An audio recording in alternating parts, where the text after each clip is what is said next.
Good day, Crime Talk aficionados. This is your weekly recap for the week of September 16th. Yes, the weekly recap. It is a compilation of all of the top stories we brought you throughout the week, conveniently located in one location right here. We hope you enjoy the show. We'll see you next time. Thanks for watching. Hi, lawyer.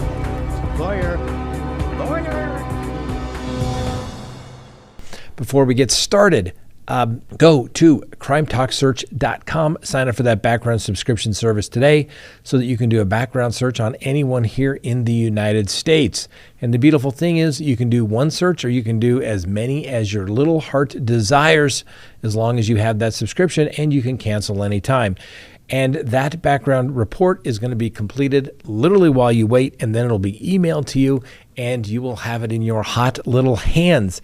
And you'll be able to find out information as to whether this person has criminal history. Are they on a registry? Are they divorced? Do they have judgments against them? All those things that you want to know about before you bring somebody new into your life. And if you're dating on one of those dating apps, well, it is dating malpractice if you don't check somebody out at crimetalksearch.com. All right. First on the docket for September 16th of 2024.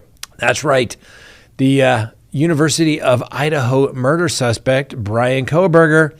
Well, check this out. He has a new mugshot after being transported via private airplane, a few hundred miles for his new living arrangements there in Ada County.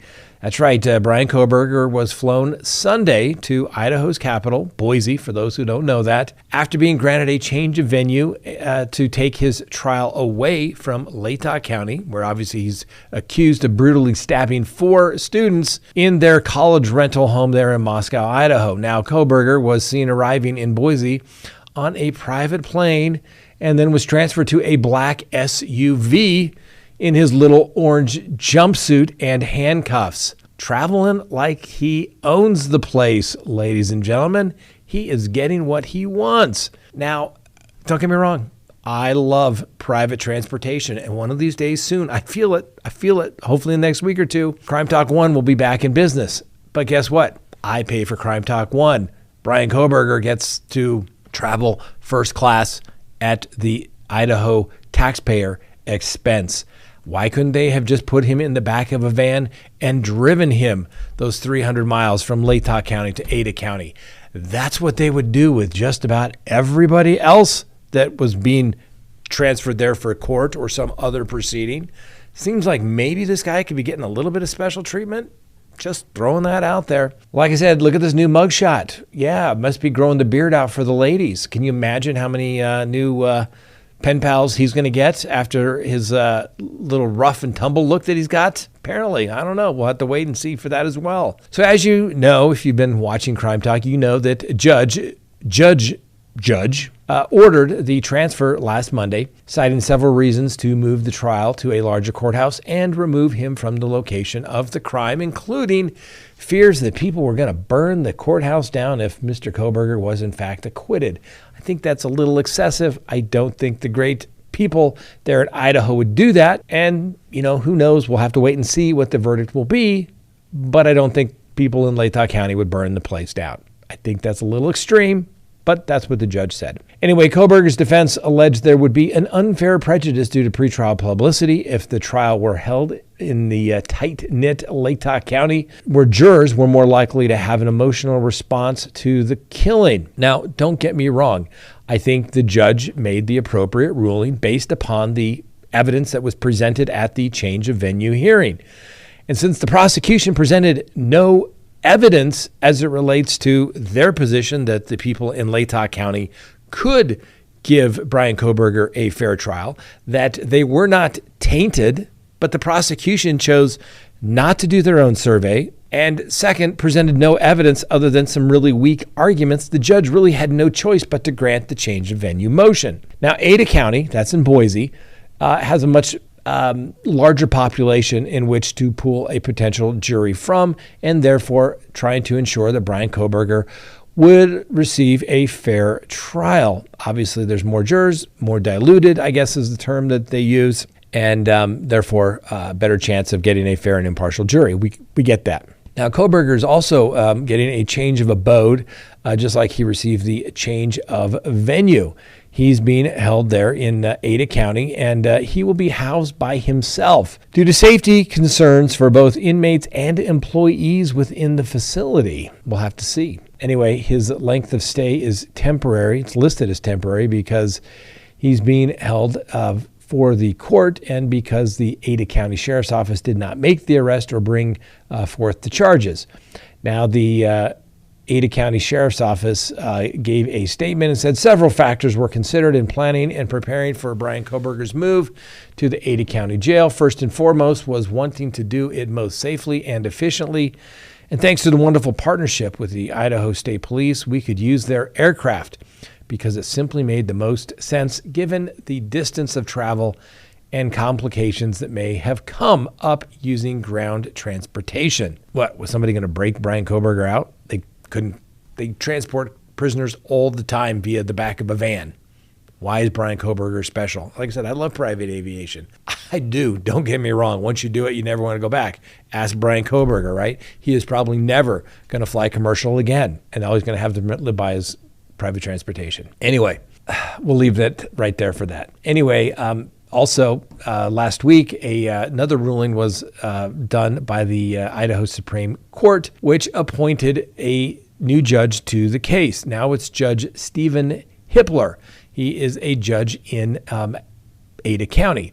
Now, he is the judge there in the 4th Judicial District, and like I said, he will assume the case.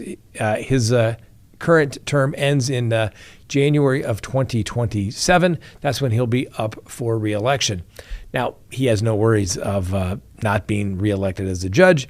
He won a general election back in 2022 as the judges are appointed, and then they have to run for reelection thereafter. But what do we know about this guy? Well, we know that he earned his bachelor's degree from Boise State, and then he got his Juris Doctorate from the University of Utah. He's been a judge since 2013 there in the 4th Judicial District, and prior to that, from 2002 until he became a judge, he was a partner at Gibbons Pursley, and he apparently has lots of experience handling some very serious cases, as do lots of judges. But let's see. Last month, he oversaw the trial of a brutal prison beating that was so severe that the victim died of his injuries while at the hospital. In March, Judge Hippler handed down a life sentence to a drunken driver who intentionally struck 2 pedestrians, one fatally, noting at sentencing that the defendant has shown that the community is not safe with him in it at this time and for a long time. Last year, Judge Hippler oversaw the conclusion of the murder case against David Randall, who tortured and beat his ex-girlfriend before stabbing her to death, then stopped by to pick up her son's belongings. The killer initially pled guilty to a plea deal to avoid the death penalty, but then he tried to back out of it. Anyway, Hippler rejected that argument and ultimately sentenced him to life in prison with a chance of parole after 25 years. The victim in that case, Darla Fletcher, was stabbed more than 50 times with a screwdriver and drumsticks. And we're not talking what you get at KFC, ladies and gentlemen. Drumsticks that you beat on a drum. That's right. In 2022, Hippler sentenced both parents of a 9-year-old by the name of Emmerich Osuna to life without parole for killing their son. He was tortured, beaten, and starved to death, and police were able to recover evidence from the nanny cam running into their apartment. He imposed a 100-year no-contact order barring the parents from speaking with their other children. That ought to cover it while they're in custody. And while Hippler often agreed to prosecutors' sentencing requests, he hasn't imposed the death penalty. Records show he took the bench in 2013, as I noted, and the last execution in Idaho was carried out last year. Now, prosecutors in the Kohberger case have already said that they plan to seek the death penalty if he is in fact convicted, and the defense is obviously trying to do everything they can to take that away as a sentencing option. And yes, I'm sure everybody heard about it late last night. Sean P. Diddy Combs, a.k.a. Puff Daddy, a.k.a. P. Diddy, a.k.a. Diddy, a.k.a. PD, and a.k.a. Love, Well, he got arrested and the indictment has been unsealed. And frankly, we'll give old P. Diddy, Sean Combs, the presumption of innocence, but it doesn't sound good for him. All right, so what do we know? First, the unsealed indictment against Mr. Combs reveals some new allegations of how he sexually and physically abused women and men. And the rapper has been charged with 3 crimes: racketeering, sex trafficking, and transportation to engage in prostitution. Now, the indictment, like I said, which was unsealed this morning, gave us a little insight into his alleged behavior, but didn't name the many people accused of helping him perpetrate the crimes alleged. Now, among the most sordid revelations was that more than 1,000 bottles of baby oil and lube were seized from his home. I'm sure his attorney will say, hey, he shops at Costco, he buys in bulk. You never know when you're going to need 1,000 bottles of baby oil. Anyway, Mr. Combs was also accused of making women have sex with male prostitutes until they were so exhausted that they had to get an IV drip to kind of bring them back to life. Now, according to Mr. Combs' attorney, he was arrested overnight in New York City after traveling voluntarily to New York. And Mr. Combs, formerly known as Puff Daddy, is expected to appear in court about 2:30 p.m. Eastern time. This won't be televised. And the question of the day will be, it'll be an arraignment, a detention hearing, and a discovery conference. The arraignment is he'll enter a plea of not guilty, and then the matter will be sent to a district court judge, usually appearing before a magistrate for these matters. Then they'll have a detention hearing. Now, we'll talk about this in just a second, but there's kind of a issue. Is he a danger to the community and a flight risk? According to this indictment, which we'll go over in much greater detail, ladies and gentlemen, I assure you, if this was anyone other than P. Diddy, it'd be a no-brainer. They would remain in custody pending trial. We'll see if the package that P. Diddy satisfies the court's concerns that he's a danger to the community and a flight risk. So, like I said, we'll take a look at that much closer here in just a second. Now, as you may recall, Mr. Combs has been sued by several people who say that he subjected them to physical and sexual abuse. He's obviously denied these allegations. He's settled a couple of these allegations, but his attorneys are saying this is an unjust prosecution. We'll see. I hate when attorneys go to the extreme like that. Listen, your client's been charged. You're going to wait and see all the evidence. You're not going to make any public comments. That's normally what you do. That's what you should do. That's what I would do. Anyway, now during the search of Mr. Combs' home in Miami and Los Angeles this year, police seized narcotics and, like I said, 1,000 bottles of baby oil, lubricant, and also several firearms. Now, the federal authorities say that Mr. Combs used a criminal enterprise to engage in a sex trafficking, kidnapping, arson, bribery, and other crimes ring. Kind of the most disturbing is that he would have freak-offs where they were elaborately produced sex performances that Mr. Combs personally arranged, directed, and pleasured himself to, and often recorded them, according to the indictment. What do you bet some of those are in the computers that they seized from Mr. P. Diddy's house? Anyway, it's alleged that Mr. Combs would allegedly make women have sex with male prostitutes by drugging them, and these freak-offs would apparently go oftentimes for days. And the indictment alleges that after the freak-offs, Combs and the victims typically received IV fluids to recover from the physical exertion and drug use. And the prosecutors also claimed that in December of 2011, Diddy co-conspired to set fire to someone's car by slicing open the car's convertible top and dropping a Molotov cocktail inside the interior of the car. And then apparently Mr. Sean Combs bragged about destroying that person's car. Now, like I said, he's scheduled to be in court at 2:30 p.m. today, which is obviously, we're filming this, so we don't know what's going to take place. But Mr. P. Diddy, Sean Combs, does not want to remain in custody. But the United States Attorney doesn't want to let him out on a bond. Now, the U.S. Attorney says his office believes that Mr. Combs is a flight risk and also a danger to society. And he resorts to violence against multiple people. And it's, frankly, it's plausible that he would do it again. Prosecutors also point to the fact that he is facing a mandatory minimum sentence of 15 years to life in federal prison. Quite a motivation to leave the country, you would think. Anyway, Mr. Combs, quite the deal maker, says, hey, hold on. I'm going to propose a $50 million package to secure my release, and I'll show you that I'm going to come back. So P. Diddy's, or Mr. Combs' legal team has filed an offer with the federal court saying that we're going to put up 2 of his residences, one worth $48 million that he just recently paid off because he frankly anticipated this. And if he was a flight risk, wouldn't he have left already? And the other $2 million would be his mother's home that would be used as collateral. He's also agreeing to have his travel limited to just Florida, New York, and New Jersey. And, that's all he needs to do. And he's also willing to wear a GPS monitor so the feds can track his whereabouts at any time. And apparently, like I said, he's been prepping for this. That's why he paid off his home. There was an $18 million loan that was still remaining. And he's also in the process of selling his jet. It's currently parked in L.A., but he is willing to not fly on it just so he can show goodwill. What can you do, ladies and gentlemen? Next on the docket, a Mississippi teen on trial for murder is a perfect example of sometimes people just are not wired correctly. And what I mean by that is they just don't care.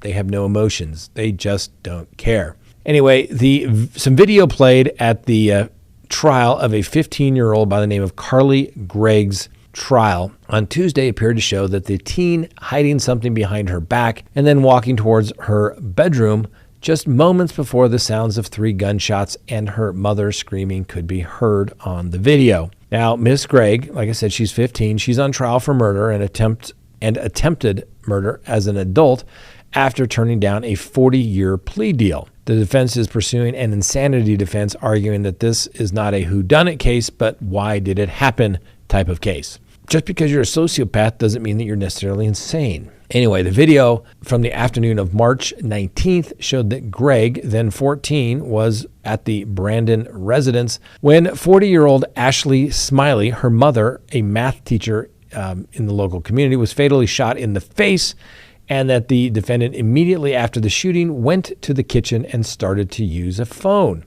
About the 45-second mark on the footage, Gregg, in a Nirvana t-shirt, could be seen peeking into the kitchen as if to check if someone was there, and appeared to be holding an object behind her back out of view of the cameras. Moments later, the first gunshot is fired and Smiley lets out 2 screams. 2 more shots were then fired. Well, Gregg then returned to the kitchen and started fiddling with a phone, possibly texting. Prosecutors have alleged that she used her mother's phone to lure Heath Smiley to the house by texting, "When will you be home, honey?" and that she later shot him in the shoulder before he was able to wrestle the gun away from her. Now, prosecutors have also alleged that Miss Gregg texted a friend known as BW to come over to the house claiming that there was an emergency. Once the friend arrived, Miss Gregg allegedly asked the friend if she had ever seen a dead body before leading the witness to the victim's body and saying that her stepfather was next. Anyway, Gregg's stepdad took the witness stand on Tuesday and spoke about finding his wife dead and how he survived the shooting. He described that she was laying on her back with her arms over her head, with a towel covering her face. He testified, "I knew that she had been shot. There was blood around. I'm not exactly sure where, on the right side of her face.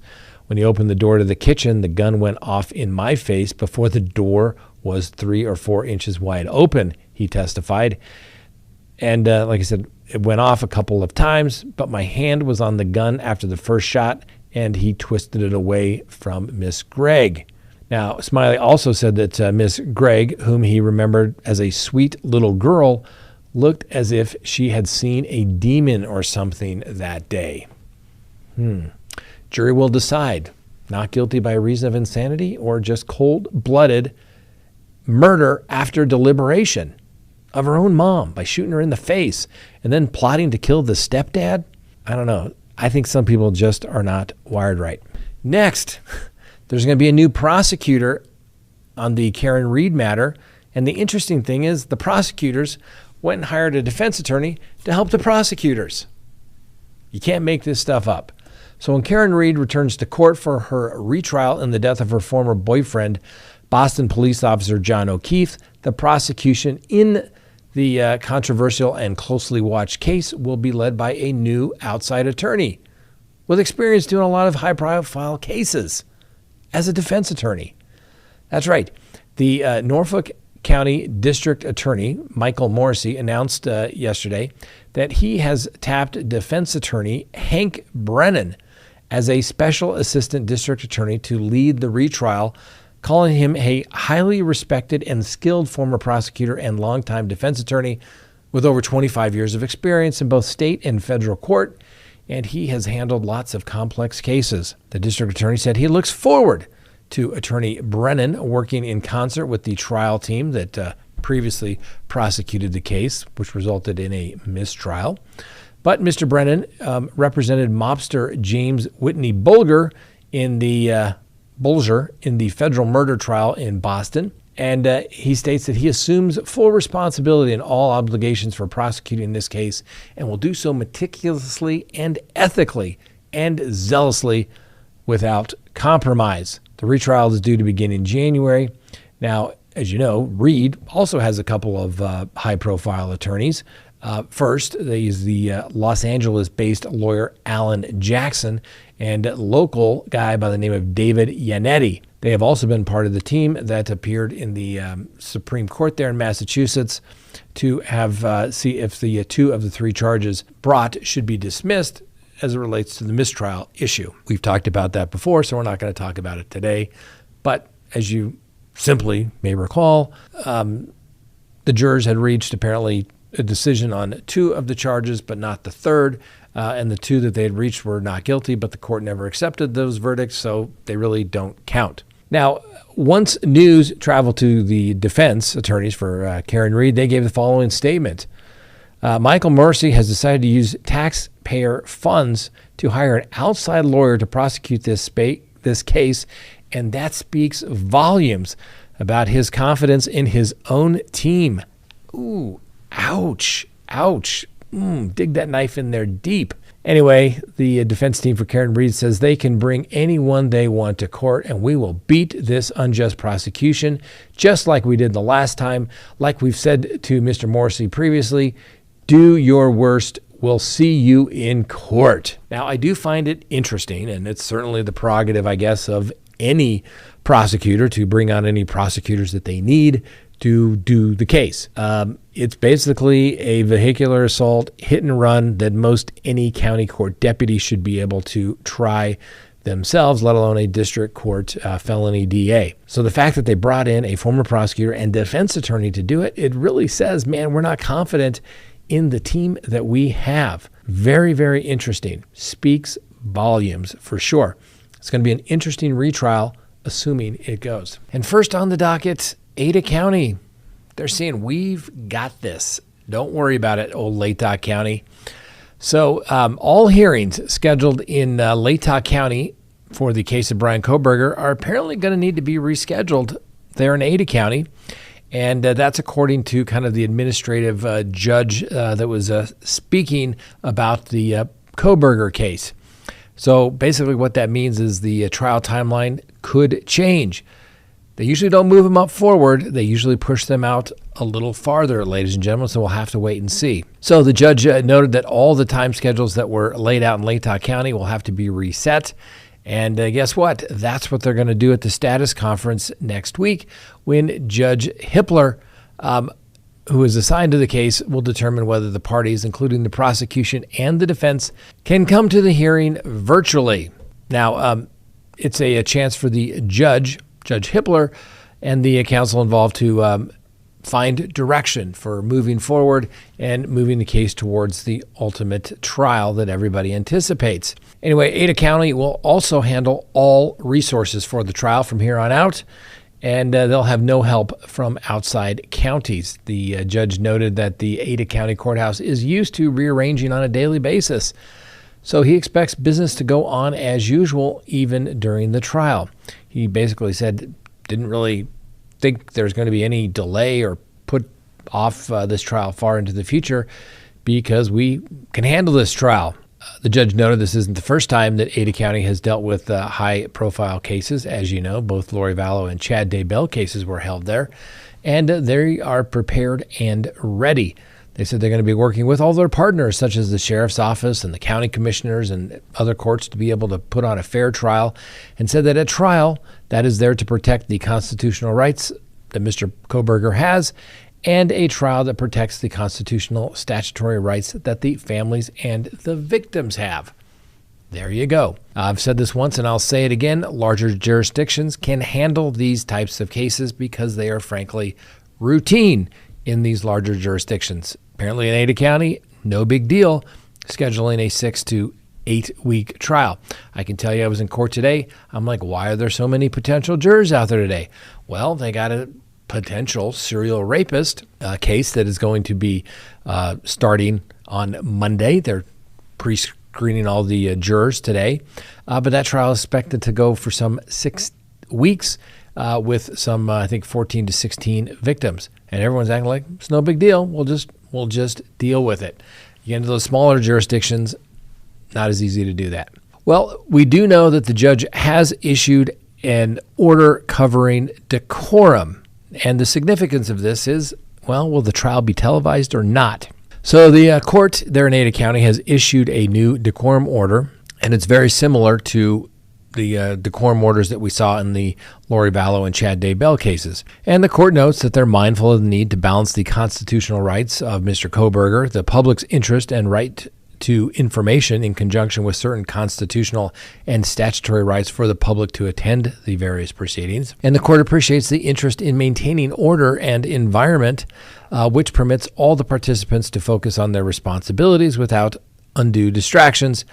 And the court has the interest in the safety of the public and the court security personnel at heart as well. So, as it relates to seating may be reserved by the court for designated individuals, including but not limited to authorized court personnel, security personnel, the defendant's family, victim's family, and others specified by the presiding judge. Public seating, subject to the need for reserved seating in as previously discussed, they will do their best to have public seating. There will be no priority or designated seating for the media. No person may reserve seats except as designated above in the order, and standing in the courtroom when the seating is unavailable will not be allowed. All spectators, including members of the media and the public, shall be seated before court is in session and during any portion of the hearing, and no entry or re-entry to the courtroom shall be permitted while the court is in session. Cell phones, tablets, laptops, or other electronic devices shall be turned off or be in silent mode and shall not make any sound or create any distraction, and devices shall not be used to record, photograph, or transmit any sounds, images, or video from the courtroom. No one may talk on a cell phone inside the courtroom, and if the use of electronic devices such as keyboards are distracting, their use may be prohibited by the presiding judge. If there's any activity or behavior which is considered disruptive, that will result in removal from the courtroom. Hearings are open to the public, and they are currently now scheduled to be live streamed. However, if the streaming of trial is permitted or any sort of broadcasting of the jury trial, that will be addressed in a future order. And any prior orders relating to the broadcasting of the jury trial in this case is hereby rescinded, the judge says, and any person violating the terms of any portion of this order may be removed or permanently excluded from the courtroom. So there you go, ladies and gentlemen. I think the judge is going to be moving this case along swiftly. I hope that they can keep the trial date for June of next year like anticipated, but we'll have to wait and see. But it sounds like Ada County is moving this case along. As you noticed in Latah County, nothing against anyone in Latah County or the judge or anybody like that, but it just always seemed like it was not well planned, not well executed, and everybody always seems to be scheduling, and it was just chaos. And I understand the judge is busy, everyone's busy, this is a big case. They made the right choice, sending it to a larger jurisdiction where this can be handled. They have the resources, and they can move this case along.